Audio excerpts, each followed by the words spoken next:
ಮತ್ತೆ ನಿನ್ನೆ ದೇವೇಗೌಡರು ಹೇಳಿದ್ದಾರೆ ತಮ್ಮ ಗರ್ವ ಭಂಗ ಆಗಬೇಕು ಈ ಬಾರಿ. ಗರ್ವ ಇದ್ರಲ್ಲೂ ಭಂಗ ಮಾಡೋದು.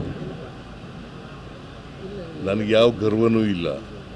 ದೇವೇಗೌಡರು ಹೇಳೋದನ್ನು ಹೇಳದೆ ಅಷ್ಟೇ. Is it not A fact. ದೇವೇಗೌಡರು ನಾನು ಮುಂದಿನ ಜನ್ಮದಲ್ಲಿ ಹುಟ್ಟೋದಾದ್ರೆ ಮುಸ್ಲಿಮ್ ಆಗಿ ಹುಡ್ತೀನಿ ಅಂತ ಹೇಳಿದ್ರೋ ಇಲ್ವೋ? ಅದು ಹೇಳಿದ್ರೆ ತಪ್ಪ? ಅದಾಯಿತು. ಮೋದಿಯವರು ಪ್ರಧಾನಮಂತ್ರಿ ಆದರೆ ಈ ದೇಶ ಬಿಟ್ಟು ಹೋಗ್ತೀನಿ ಅಂತ ಹೇಳಿದರು. ಅದು ಹೇಳಿದ್ರೆ ತಪ್ಪ?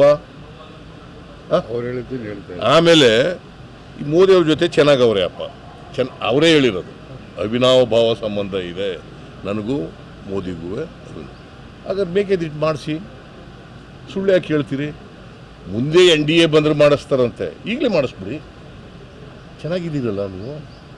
ಅದು ಹೇಳಿದೆ ನಾನು. ಇದು ಸತ್ಯನ ಗರ್ವನ? ಇದು ಸತ್ಯ ಹೇಳಿದ್ರೆ ಅವ್ರ ದೃಷ್ಟಿನಲ್ಲಿ ಗರ್ವ, ಸುಳ್ಳು ಹೇಳಿದವ್ರು ಅವರು. ನಾನು ಸತ್ಯ ಹೇಳಿದ್ದೀನಿ, ಅದನ್ನ ಗರ್ವ ಅಂತಾರೆ.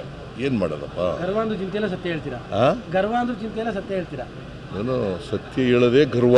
ಅದನ್ನೇ ಸರ್, ಹಂಗಂದ್ರೆ ನೀನ್ ಪ್ರಶ್ನೆ ನನಗೆ ಅರ್ಥ ಆಗಲ್ವೇನೆಯ? ಕೇಳಪ್ಪ, ಸತ್ಯ ಹೇಳೋದಿಲ್ಲ, ಗರ್ವ ಅಲ್ಲ. ಅವ್ರು ತಿಳ್ಕೊಂಡಿರೋದು ಹಂಗೆ.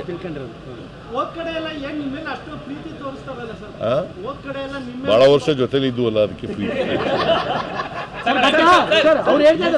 ಮೈತ್ರಿ ಅಂದ್ರೆ ಹೆಂಗಿರ್ಬೇಕಂತ ತೋರಿಸ್ಕೊಡ್ತೀವಿ ಸತಿ ನಾವು ಅಂತ.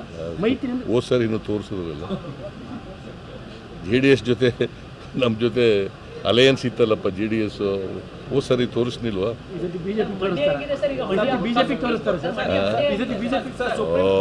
ನೋಡಯ್ಯ, ನಾನು ನೀನು ಜೊತೆಯಾಗೋದಲ್ಲ, ಕೆಳಗಡೆ ಜನರು ಜೊತೆ ಆಗ್ಬೇಕು. ಜನರಿಗೆ ಬಡವರಿದ್ದಾರಲ್ಲ, ಯಾವ ಪಾರ್ಟಿಗೂ ಸೇರಿದವರಲ್ಲ. ಬಡವರು ಹಸಿವು ನೀಗಿಸೋದಿದೆಯಲ್ಲ, ಅದು ಭಾಳ. ಸುಪ್ರೀಂ ಕೋರ್ಟಿಂದ ನೋಟಿಸ್ ಬಂದಿತ್ತಲ್ಲ ಕಾಂಗ್ರೆಸ್ ಬಗ್ಗೆ, ರಿಲೀಫ್ ಸಿಕ್ಕಿದೆ ಸರ್ ಈಗ? ಎಲ್ಲಿ? ಇಲ್ಲಿ ಕೋರ್ಟ್ ಹೋಗ್ತಾರೆ, ಕೋರ್ಟ್ಗೆ ರಿಲೀಫ್ ಕೊಟ್ಟಿದ್ದಾರೆ.